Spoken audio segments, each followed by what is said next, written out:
Olá pessoal do segundo ano, vamos começar com a correção do nosso exercício da apostila. Então, para a correção desse exercício eu vou fazer o seguinte, eu vou estar gravando para cada questão, eu vou estar fazendo um vídeo, ok?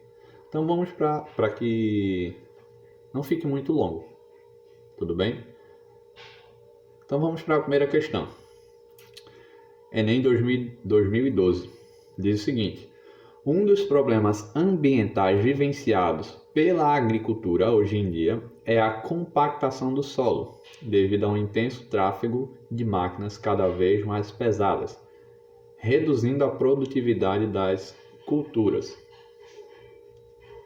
Uma das formas de prevenir o problema de compactação do solo é substituir os pneus dos tratores por pneus mais. Então é o seguinte, pessoal. Um trator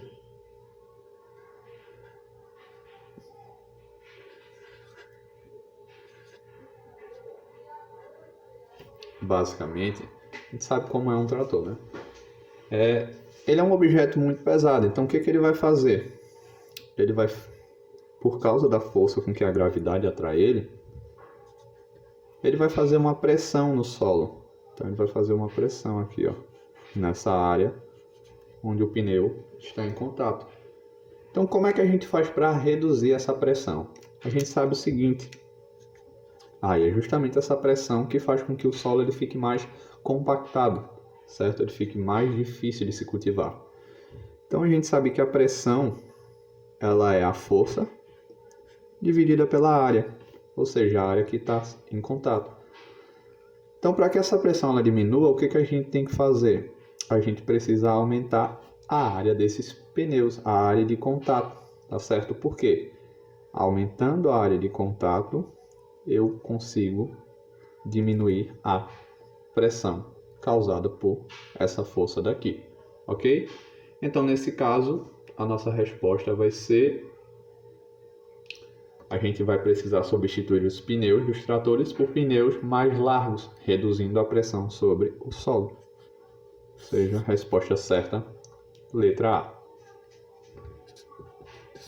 Então, primeira questão, resposta certa, letra A.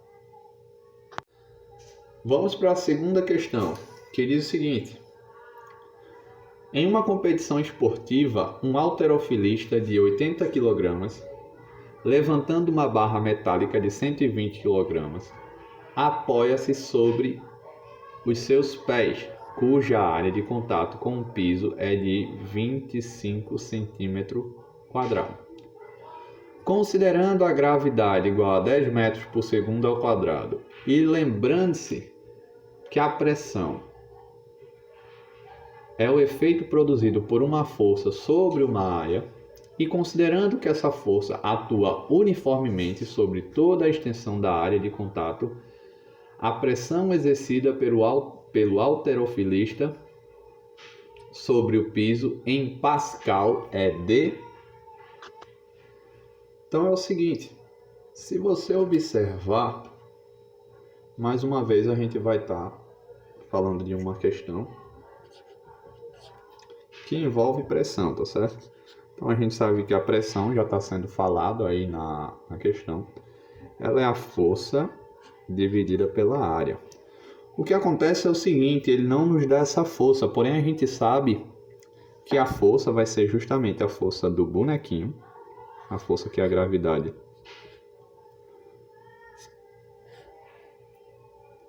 faz com relação ao bonequinho, certo? Ao esportista. Vai ser a massa do boneco mais a massa dos halteres. Tudo isso multiplicado pela nossa gravidade. Essa força aqui não é nada mais, nada menos que a força peso, tá certo? Então, ó, a pressão vai ser a força peso, mas quem vai ser a força peso?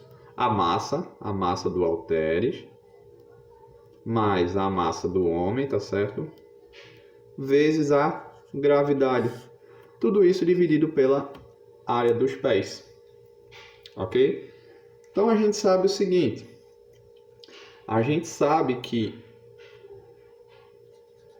a massa do homem é de 80 kg. Então aqui, a massa do halteres, certo? Do peso que ele está erguendo, vai ser de 120 kg. E a área de contato ela vai ser igual a 25 centímetros quadrados. Então, e a nossa gravidade vai ser de 10 metros por segundo ao quadrado. Se você perceber, a nossa área ela não está numa unidade compatível, ela está em centímetro quadrado. A gente precisa converter isso para metro quadrado. É muito simples. Lembra que eu expliquei para vocês que esse Czinho aqui ele é um valor fixo? Lembra? Então, ó, o C sozinho ele equivale a 10 elevado a menos 2, mas ele está ao quadrado. Ou seja, vamos ter 25 vezes 10 elevado a menos 2, certo? Que é o valor desse C aqui, ó. Essa palavrinha cent, ela é um valor. Ela vale isso daqui, tá certo? Então a gente está substituindo esse C por esse valor. Porém, ele está ao quadrado. Então a gente precisa elevar ele ao quadrado também, ok? E o que nos sobra é metro quadrado. Ou seja, a nossa área em metro quadrado vai ser 25 vezes 10. Menos 2 vezes 2 vai dar menos 4. Então vai ser 25 vezes 10 a menos 4 metro quadrado. Agora a gente tem tudo que a gente precisa, só vamos precisar substituir na nossa equação aqui. Então a pressão vai ser a massa do halteres, que é 120, mais a massa do homem, que é 80, vezes a nossa gravidade, que é 10, tá certo? Isso tudo aqui é a força-peso, é a força que a gravidade está exercendo, dividido pela área de contato, ou seja, dividido por 25 vezes 10 elevado a menos 4. Então vamos lá. A pressão ela vai ser 120 mais 80 vai dar 200, tá certo? 200 vezes 10 vai ser igual a 2.000. Beleza? Então em cima a gente já tem um valor igual a 2.000. Tudo isso dividido por 25 vezes 10 elevado a menos 4. Então aqui, ó, eu vou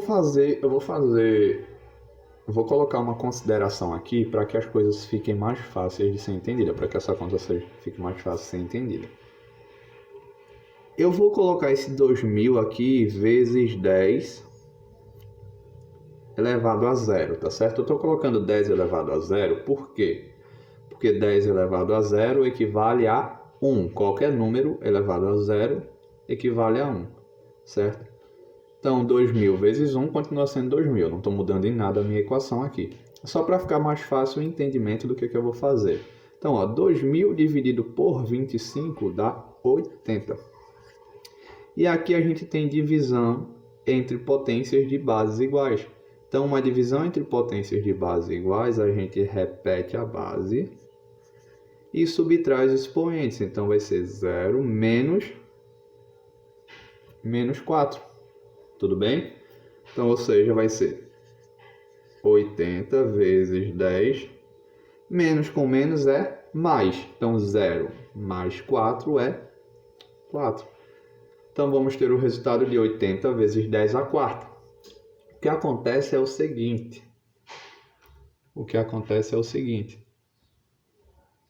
O nosso resultado aqui, ele está sendo dado em notação científica. Ok? Então, ele está sendo dado em notação científica. Se você observar aqui, basta a gente andar com a vírgula uma casa para a esquerda. Então, toda vez que eu ando uma casa para a esquerda, eu somo 1 aqui. Então aqui vira 8 vezes 10, como eu andei com a vírgula, tá certo? 80 virou 8. E o meu expoente eu faço o quê? Somo mais 1. Beleza? Então 4 mais 1, 5. 8 vezes 10 a quinta Pascal. Logo, nossa resposta certa vai ser a letra B, ok? Letra B. Terceira questão, essa questão é muito legal, uma questão simples aí, mas que a gente consegue ter um grande entendimento sobre densidade, basicamente, certo? Então diz o seguinte: os chamados buracos negros de elevada densidade seriam regiões do universo capazes de absorver matéria que passaria a ter densidade desses buracos. Se a Terra com massa da ordem de 10 elevado a 27 gramas fosse absorvida por um buraco negro de densidade 10 elevado a 24 gramas por centímetro cúbico, ocuparia um volume comparável ao... Então é o seguinte, a gente quer saber, basicamente, se a Terra ela fosse engolida por um buraco negro. Com certeza ela vai ficar mais compactada, né? Mas qual seria o volume da nossa Terra? Ela com certeza iria diminuir. Isso a gente tem a certeza. Ela iria diminuir. Mas daria para comparar com que opção aí da nossa questão? É o seguinte, eu sei que a densidade, tá aqui, terceira questão. Eu sei que a densidade, ela é a massa dividida pelo volume, ok?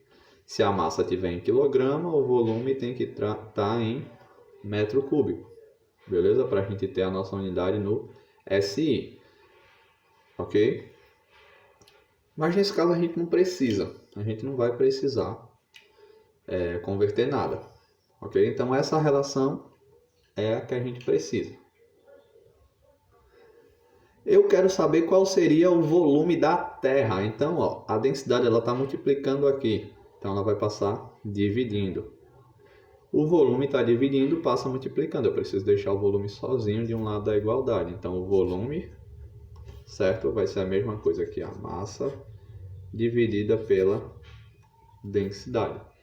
Ele deu a massa da Terra. A massa da Terra seria 10 elevado a 27. E a densidade do buraco negro seria 10 elevado a 24. Você pode estar se perguntando, por que eu não converti isso daqui? Porque a nossa massa está em grama. E a nossa densidade está em grama por centímetro cúbico, certo? Então são unidades compatíveis e o volume que eu vou encontrar vai ser em centímetro cúbico, ok? Só vou especificar aqui para deixar bem claro para vocês quais são as unidades de medida. Então aqui está em grama e a densidade aqui está em grama por centímetro cúbico. Logo o volume que a gente vai encontrar vai ser em centímetro cúbico. Então aqui a gente tem divisão entre potências de bases iguais. O que a gente faz com isso? A gente repete a base e subtrai os expoentes. Então vai ser 27 menos 24. E o nosso resultado vai ser 10 elevado ao cubo centímetro cúbico. Esse vai ser o nosso volume. Mas tá um pouco difícil, né, de comparar aí com o que a gente tem. Então vamos pensar o seguinte, ó. 10 ao cubo vale 1000. Certo? Então 10 ao cubo é 1000. E 1 centímetro cúbico, vou colocar aqui embaixo. 1 centímetro cúbico equivale a 1 ml.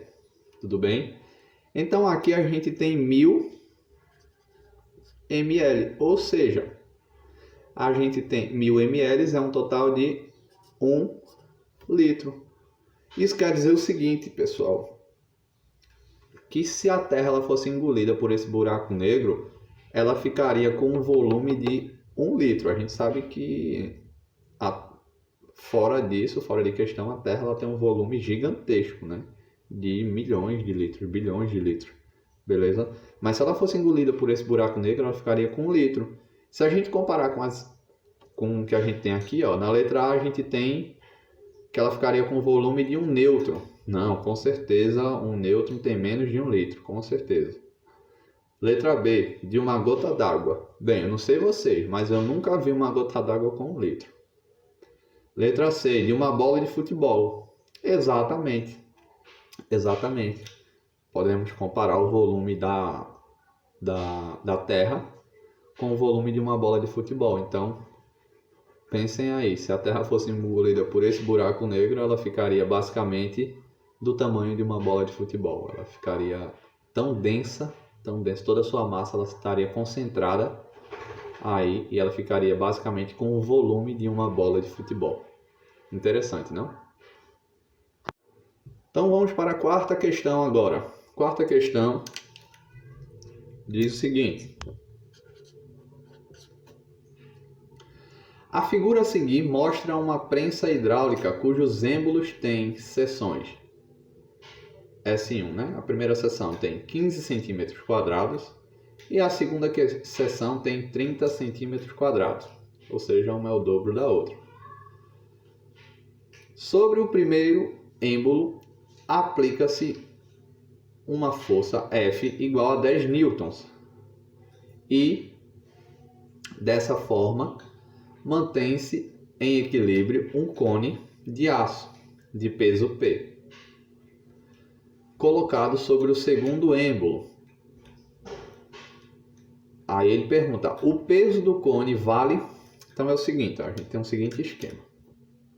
Então, o seguinte esquema aqui.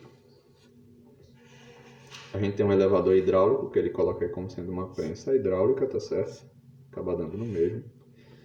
Então, eu estou aplicando uma força aqui, certo? Sobre essa superfície, essa força ela vale 10 newtons. Então, essa força que eu estou aplicando aqui, ela vale 10 newtons. Beleza? E a área sobre a qual eu estou aplicando essa força, a área é de 15 centímetros quadrados. Se a gente transformar em metro quadrado, lembra na questão anterior, acho que foi na segunda questão, a gente viu que esse cara aqui, ele vale 10 a menos 2, na verdade, mas como está ao quadrado, ele vai valer 10 a menos 4, ou seja, se uma área de 15 vezes 10 a menos 4 metro quadrado, passando isso para metro quadrado. Se você não entender desse jeito, você pensa o seguinte, que para eu transformar de centímetro quadrado para metro quadrado, eu só preciso dividir por 10.000, tá certo? Então, se eu pegar esse valor e dividir por 10.000, eu também vou ter o meu valor em metro quadrado. É claro que não vai estar em notação científica, você vai precisar transformar, beleza? Então, acho mais fácil trabalhar com esse, mas você pode também fazer de outra maneira, só dividir por 10.000, ok? Eu sei que aqui em cima vai ter um cone de aço. O princípio de Pascal me diz o seguinte.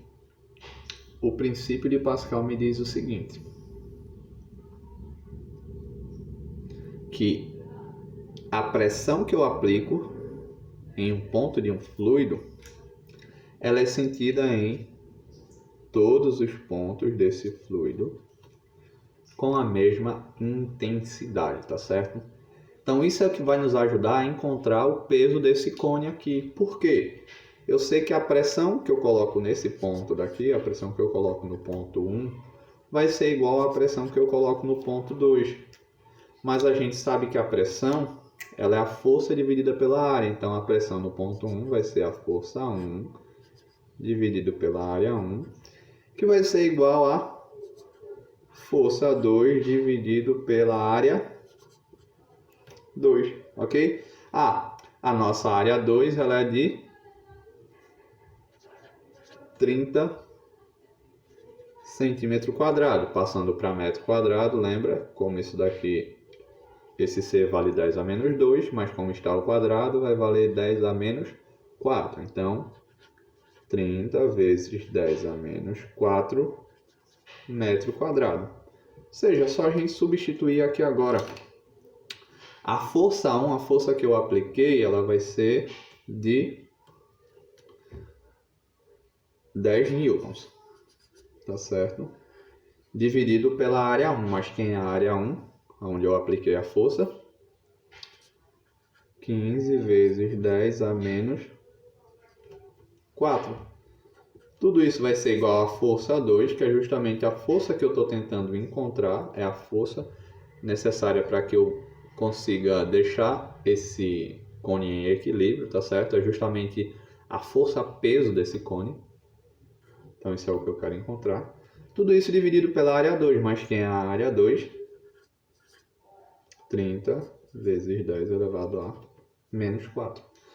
Observe o seguinte, se eu quero saber quem é essa força aqui, eu tenho que deixar ela sozinha, tá certo? Então, esse cara que está dividindo, eu passo para cá multiplicando. Então, eu descubro o quê? Que a força 2 ela vai ser igual a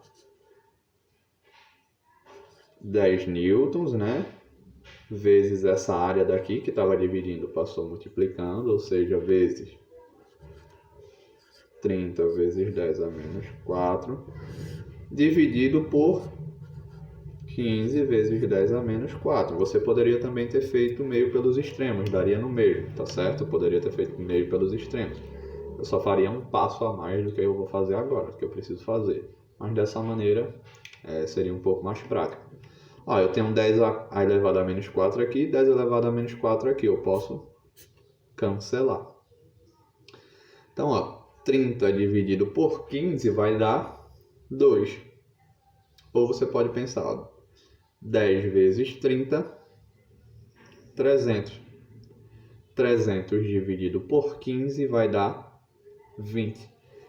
Ou seja, a força-peso desse objeto, a força-peso desse cone, equivale a 20 newtons. E a nossa resposta vai ser a letra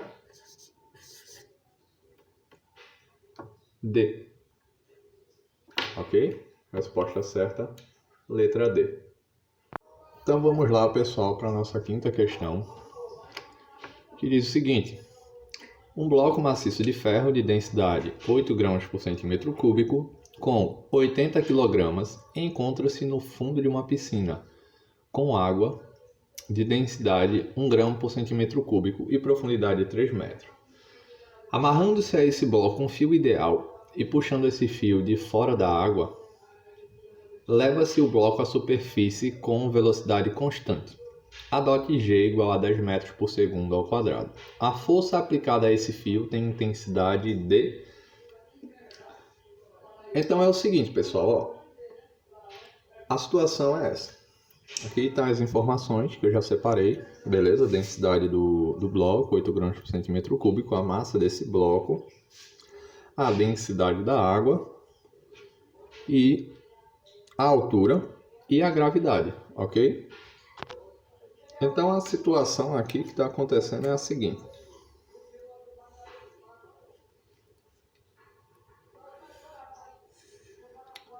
Eu tenho um bloco que está aqui no fundo de um recipiente, certo? Numa altura de basicamente 3 metros.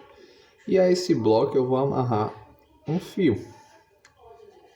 Ok? O que vai acontecer? De fora da água eu vou aplicar uma força a esse fio e esse bloco vai começar a subir. Porém, se vocês lembrarem, existe uma coisa chamada empuxo, certo? Todo o corpo sente quando ele é imerso em um fluido. Então, o que seria esse empuxo? Seria uma força vertical que aponta para cima. Então, o que acontece? Esse objeto aqui, além dessa força que eu estou fazendo no fio, eu também vou ter a força de empuxo que vai estar me ajudando, beleza? E como ele está subindo em velocidade constante, significa que não possui aceleração. Então a força resultante é zero. É como se o objeto estivesse em equilíbrio, tá certo? Então o que acontece? Eu sei que essa força aqui, que eu vou chamar de força de tração, beleza?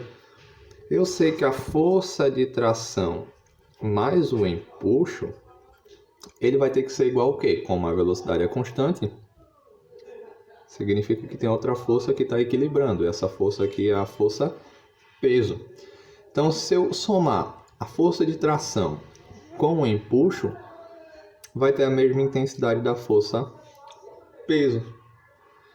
Então, o que eu quero descobrir aqui? Eu quero descobrir qual é a força de tração. Então, a força de tração ela vai ser a força peso menos a força de empuxo. O que acontece aqui? A força peso ela é a massa vezes a gravidade. E o empuxo? Quem seria um empuxo? O empuxo, pessoal, como a gente viu no vídeo que eu passei, o empuxo ele vai ser a densidade do líquido vezes o volume deslocado, ou seja, o volume desse corpo aqui, já que ele está totalmente imerso, tá certo? Vezes a gravidade. A massa do objeto eu tenho, a gravidade eu tenho, a densidade da água eu tenho, embora ela não esteja no SI, certo? Eu vou precisar transformar isso daqui, ok? E eu tenho a gravidade. A única coisa que eu preciso encontrar para ter minha resposta é o volume. A gente vai encontrar ela, ok? Primeiramente, vamos mudar aqui as nossas densidades. Ó. Se você observar, está em grama por centímetro cúbico. Não está no SI e não está compatível com o que a gente tem aqui. Ó. Metros por segundo ao quadrado. Aqui a gente tem centímetro. Beleza? Então, ó, metro aqui, centímetro aqui. Então, vamos multiplicar aqui a nossa densidade por 1000, certo? Porque se eu quero passar de grama por centímetro cúbico para quilograma por metro cúbico, basta multiplicar aqui por 1000. Então, a densidade do material do objeto vai ser 8.000 quilogramas por metro cúbico. E a da água também, multiplicando por 1000, certo? Para que a gente tenha a densidade na unidade medida do SI, vai ser 1000 quilogramas por metro cúbico, beleza? Aí, vamos observar aqui a nossa questão. Nós temos a massa do objeto, temos a gravidade. Essa densidade aqui, como eu falei para vocês no vídeo, é a densidade do líquido. Tá certo? Então, essa é a densidade do líquido. Não é a densidade do objeto, não, tá certo? Essa densidade do objeto, ela só vai nos servir para a gente encontrar o volume. Ok? Por quê? A gente lembra lá do conceito de densidade, que a densidade ela é a massa dividida pelo volume. Então, o volume vai ser a massa dividida pela densidade. Tudo bem? Então, por que a gente precisa do volume para substituir aqui? Ó. Então, quem vai ser o volume desse objeto? A massa dele, que é 80, dividida pela densidade dele, que é de 8.000. Beleza? Você pode estar utilizando isso daqui, em notação científica. Não tem nenhum problema também, fica até mais fácil. Mas nesse exemplo aqui, eu acho que não vai ser tão necessário não, certo? Então, 80 dividido por 8.000 vai dar 0,01 metro cúbico. Então, ó, já está na unidade que a gente precisa aqui. Agora é só a gente substituir e encontrar a nossa tração aqui. Quem é a massa vai ser 80 vezes a gravidade, que é 10, menos a densidade do líquido, que é 1000, vezes o volume do corpo, que a gente encontrou, 0,01, vezes a gravidade, mais uma vez, que é 10. Então, ó, 80 dividido por 10 vai dar 800. 800 menos 1000 vezes 0,01 vai dar 10. 10 vezes 10 é 100, tá certo? Ó, 1000 vezes 0,01 vai dar 10, tudo bem? 10 vezes 10, 100. 800 menos 100 vai dar 700. 700 newtons. Acontece que a nossa resposta está em notação científica, então vamos passar para a notação científica. Na notação científica, eu só posso deixar um número diferente de zero antes da vírgula. Então a vírgula está aqui, ela vai andar uma, duas casas. Então eu vou ter 7 vezes 10. E como eu andei duas casas para a esquerda, eu coloco 2 no meu expoente. É como se eu somasse 2 ao meu expoente, ok? Então a nossa resposta vai ser 7 vezes 10 ao quadrado newtons, que é a letra B.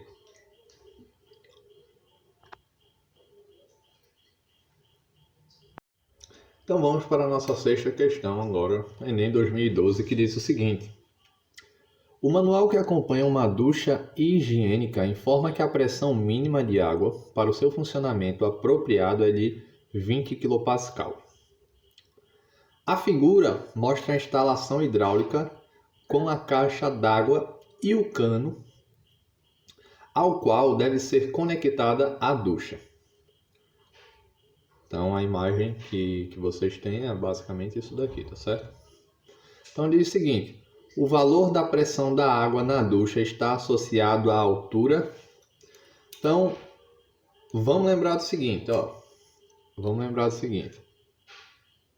A gente sabe que a pressão exercida por uma coluna de água, ela é simplesmente a densidade da água vezes a gravidade vezes a altura, tá certo? Então a gente pode observar que quanto maior a altura, maior vai ser a diferença de pressão entre esse ponto e esse aqui, tá certo? Entre um ponto e outro.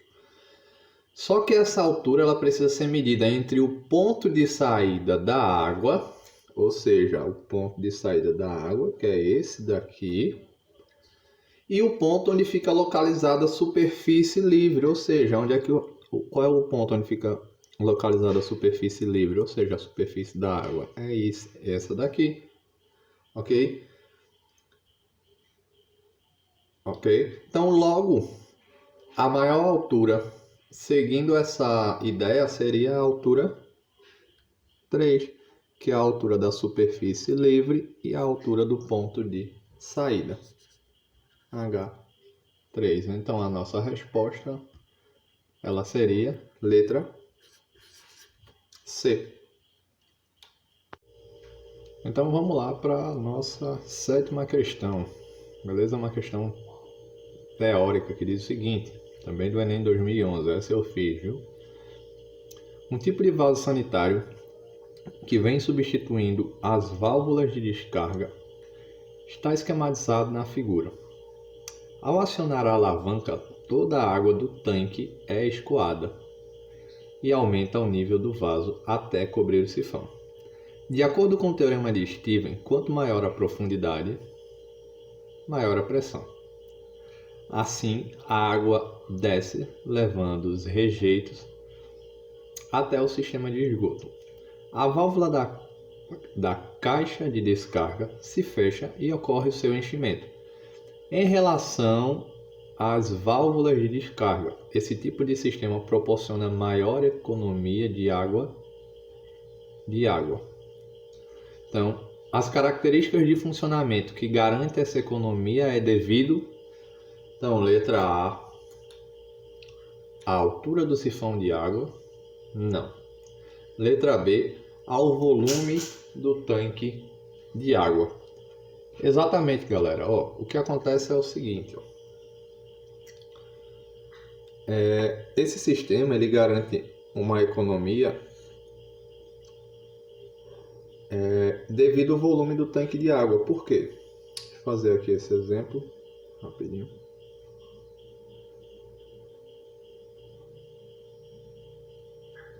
Então, digamos que aqui a gente tem o nosso vaso sanitário. Não está muito bem desenhado não, mas dá para entender alguma coisa. Então, o que acontece é que, assim como foi dito no enunciado, quanto maior a quantidade de água no vaso, tá certo? Maior a pressão. Então, quanto maior a quantidade de água, maior vai ser a pressão, tá certo? E mais fácil vai ser de evacuar os dejetos do vaso, beleza? Nesse sentido, a economia de água é garantida quando se ajusta o volume do tanque de água. Então, quando a gente ajusta o volume do tanque de água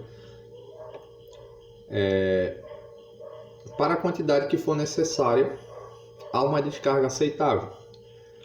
Tanto é que existem alguns costumes de gente que coloca garrafa aqui dentro. Ó. Tem gente que coloca garrafa aqui dentro. Por quê?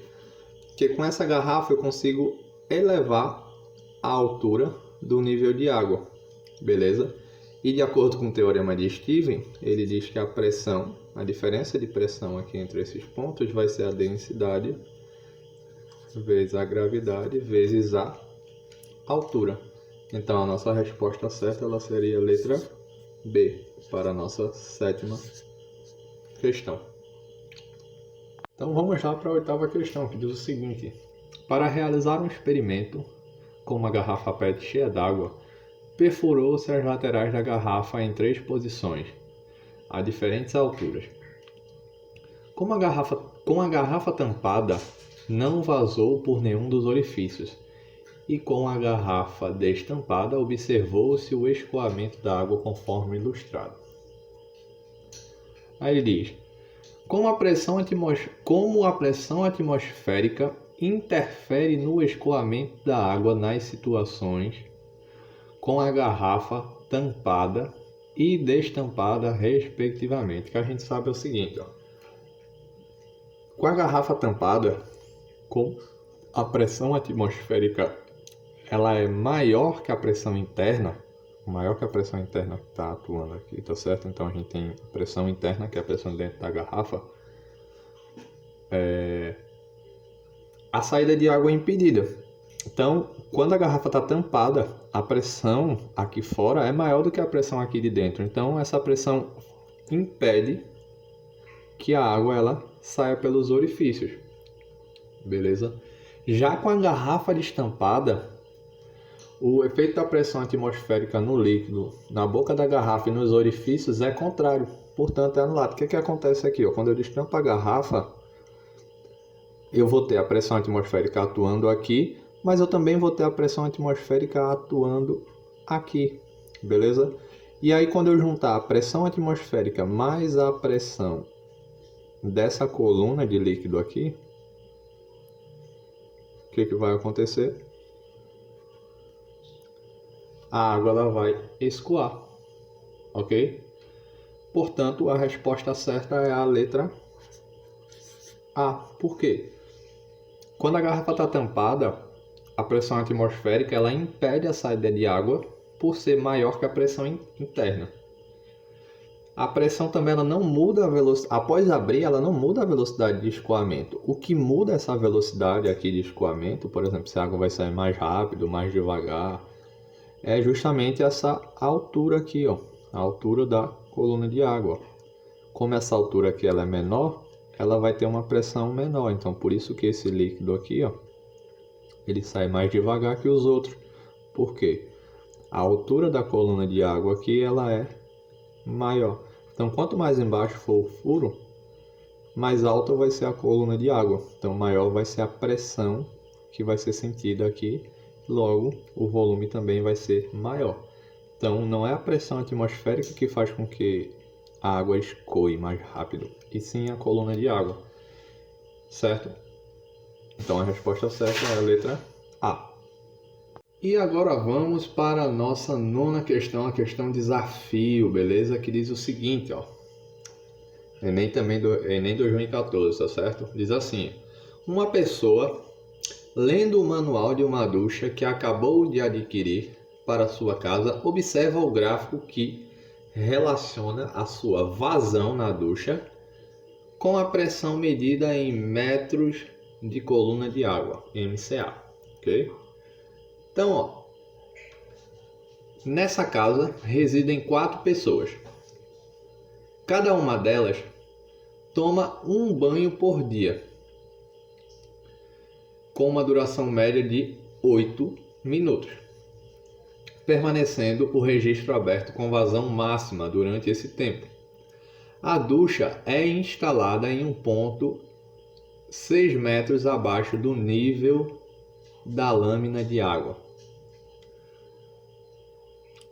que se mantém constante dentro do reservatório. Ao final de 30 dias, esses banhos consumirão um volume de água em litros igual a... Então, se você observar o gráfico, o que ele nos está dando aqui, esse gráfico? Ele está nos dando a vazão. Se você olhar essa vazão, a vazão é a quantidade de água por tempo, tá certo? Nesse caso aqui, ele está dando a vazão em litros por minuto. Então, é a quantidade de litros que sai em um minuto, beleza? Com relação à altura da coluna de água. Ou seja, você está vendo aqui que se o objeto tiver, se a coluna de água tiver 1 metro, então a vazão ela vai estar próxima de 6, por exemplo.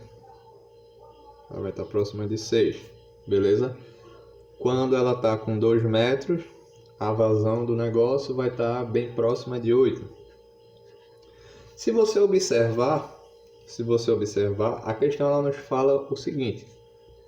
Aqui eu vou ter o reservatório de água, certo? Aqui eu vou ter a água, essa água permanece nesse nível, tá certo? É constante o nível da água. E a partir daqui, 6 metros, vamos supor aqui que eu tenho 6 metros de cano, então eu vou ter uma coluna de água, certo? De 6 metros. E eu vou ter logo em seguida a ducha. Se você observar no gráfico, certo? A vazão, que equivale a uma pressão de 6 metros de coluna de água, ou seja, quando aqui for 6, a nossa vazão está sendo 12, certo? Então a nossa vazão ela vai ser 12, ou seja, se eu colocar basicamente a caixa d'água, vamos supor, se está a 6 metros de altura da nossa ducha, isso quer dizer que em 1 minuto vão estar sendo gasto 12 litros, tá certo? Então a nossa vazão utilizada vai ser de 12 litros por minuto. Se uma única pessoa, ela gasta 8 minutos, então isso quer dizer o quê? Em um banho, vamos pegar isso aqui e vamos multiplicar por 8. Então o volume de água que essa pessoa vai gastar, uma única pessoa, vai ser 12 litros vezes 8, porque é 12 litros por minuto, então se ele gasta 8 minutos, então é só a gente multiplicar 12 vezes 8, que vai dar um total de 96 litros. Então, uma única pessoa gasta em um banho 96 litros de água. E 4 pessoas? Então, se fosse o volume de 4 pessoas por banho, tá certo? De 4 pessoas, uma pessoa gasta isso, então 4 pessoas vai gastar 4 vezes isso, então 4 vezes 96. Então observe que essas 4 pessoas, ó, elas vão gastar 384 litros de água por dia em um banho. Mas a questão ela quer saber em 30 dias. Ué, se em um dia essas 4 pessoas gastam isso, então em um mês, né, que são 30 dias, o volume de água em um mês vai ser essa quantidade aqui que é gasta por dia, vezes 30. Então temos um resultado de 11.520 litros de água por mês, ok? Então essas 4 pessoas vão gastar por mês 11.520 litros de água com o banho.